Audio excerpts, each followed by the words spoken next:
Assalamualaikum warahmatullahi wabarakatuh. Saya Ismi Zahra dengan NIM 24070160044. Pada kesempatan kali ini saya akan membahas materi tentang teratogen dan tahap kelahiran. Pada kali ini saya akan membahas tentang 3 pembahasan, yaitu teratogen, faktor penyebab teratogen, dan tahap kelahiran. Oke, langsung saja kita masuk ke materi yang pertama, yaitu teratogen. Apa sih teratogen itu? Teratogen merupakan suatu zat atau faktor dari luar yang bisa mengganggu perkembangan janin di dalam kandungan, sehingga menyebabkan cacat lahir atau masalah perkembangan. Menurut Santroch, setiap unsur atau agen yang menyebabkan adanya kelainan atau kecacatan baik fisik maupun mental pada janin yang kemudian dapat berefek pada perkembangan pasca lahir disebut teratogen. Teratogen berasal dari bahasa Yunani, yaitu tera yang berarti monster, sedangkan ilmu yang mempelajari sebab-sebab kelainan atau cacat bawaan disebut teratologi. Teratogen biasanya paling berbahaya selama trimester pertama, saat organ-organ janin sedang berkembang pesat, dan kepekaan terhadap teratogen dimulai sekitar 3 minggu setelah pembuahan. Para ahli teratologi berpendapat bahwa kondisi rapuh untuk otak pada hari ke-15 hingga hari ke-25 setelah pembuahan, mata pada hari ke-24 hingga hari ke-40 setelah pembuahan, jantung pada hari ke-20 hingga hari ke-40, dan kaki pada hari ke-24 hingga hari ke-36 setelah pembuahan. Dalam beberapa kasus, teratogen berefek kecil atau bahkan tidak berefek. Waktu terpapar teratogen, dosis, kepekaan genetik, intensitasnya, dan interaksi dengan faktor lain ikut mempengaruhi berat ringan efek teratogennya. Selanjutnya, masuk pada materi yang kedua, yaitu faktor penyebab teratogen. Yang pertama yaitu usia ibu. Usia ibu saat hamil dapat memengaruhi perkembangan janin. Usia ideal untuk hamil yaitu sekitar usia 21-35 tahun. Di luar usia ini dapat mengakibatkan kehamilan risiko tinggi. Artinya ada kecenderungan tinggi terjadi efek negatif baik pada ibu maupun bayinya, antara lain kelahiran prematur dengan berat badan bayi yang rendah, kematian bayi, bayi cacat, pendarahan pada ibu, dan bahkan kematian. Usia ibu hamil di atas usia 35 tahun merupakan usia yang rentan karena kemungkinan bayinya akan mengalami Down syndrome.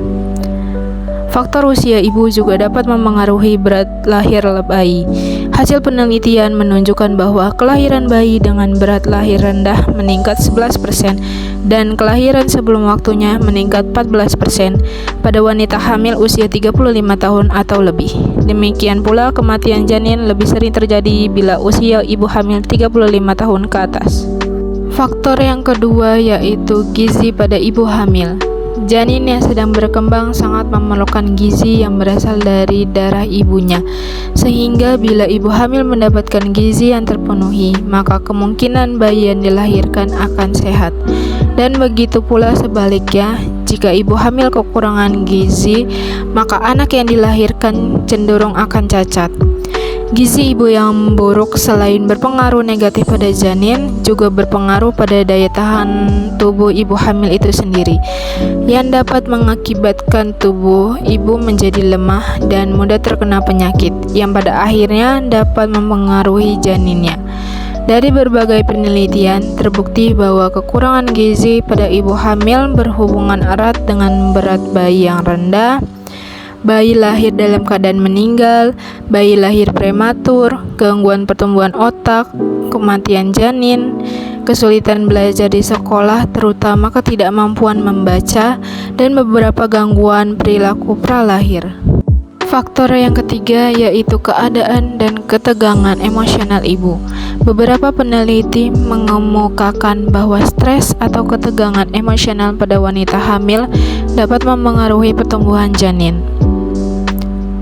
Dari beberapa penelitian, dinyatakan bahwa bayi yang lahir dari ibu yang gundah dan tidak bahagia cenderung lahir prematur, mempunyai berat badan lahir rendah, hiperaktif, rewel, sering menggeliat, makan tidak teratur, buang air besar berlebihan, mudah kembung, mengalami gangguan tidur, cengeng, dan mempunyai kebutuhan luar biasa untuk dipeluk.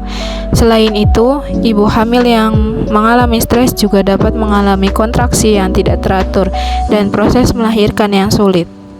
Lalu faktor yang keempat yaitu obat-obatan. Ada beberapa jenis obat yang dilarang untuk dikonsumsi oleh wanita hamil karena efek obat yang ditimbulkannya.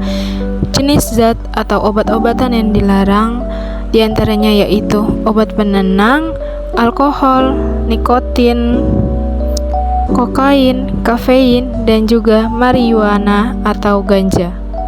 Dan faktor yang terakhir yaitu faktor ayah atau suami.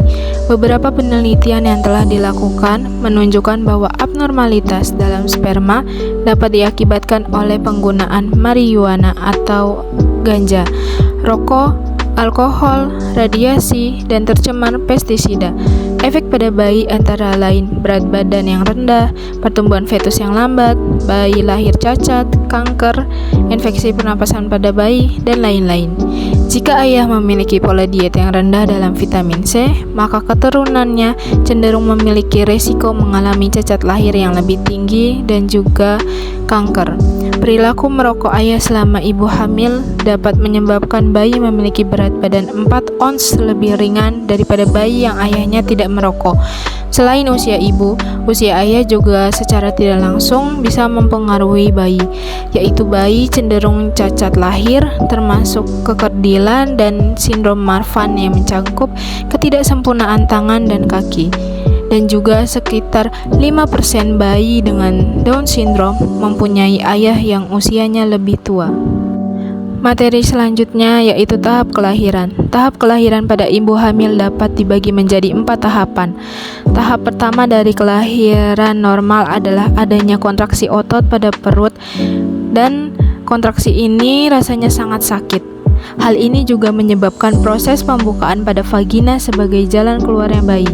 Kontraksi rahim berjarak 15 hingga 20 menit di awal dan berlangsung hingga 1 menit. Saat tahap pertama berproses, kontraksi semakin dekat jaraknya, muncul setiap 2 hingga 5 menit. Intensitasnya meningkat pula. Di akhir tahap pertama, kontraksi membuka serviks sekitar 4 inci.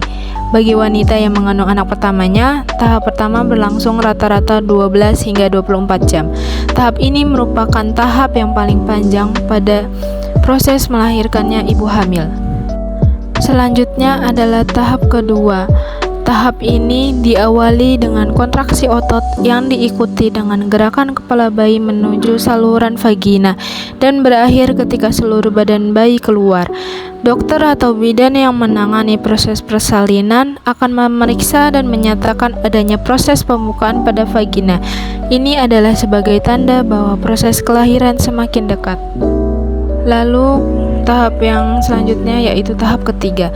Tahap ketiga adalah keluarnya bayi dari rahim ibu melalui vagina yang kemudian disertai dengan pemotongan tali plasenta dan tali pusat. Pada tahap ini bayi masih terhubung dengan plasenta ibu yang kemudian harus dipotong. Saat kepala bayi mulai tampak, dokter dapat melakukan episiotomi, yaitu sayatan di bawah pembukaan vagina atau di perut ibu agar robekan vagina lebih teratur.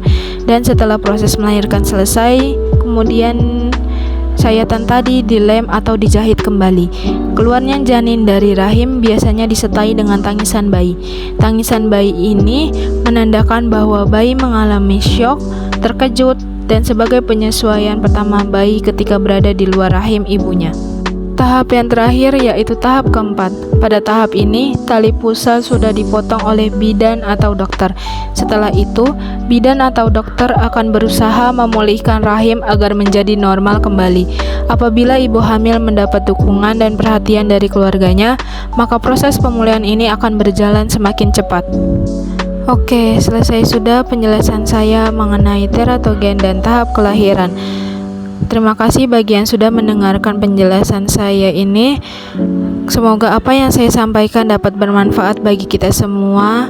dan dapat menambah wawasan kita semua. Sampai bertemu di lain waktu. Wassalamualaikum warahmatullahi wabarakatuh.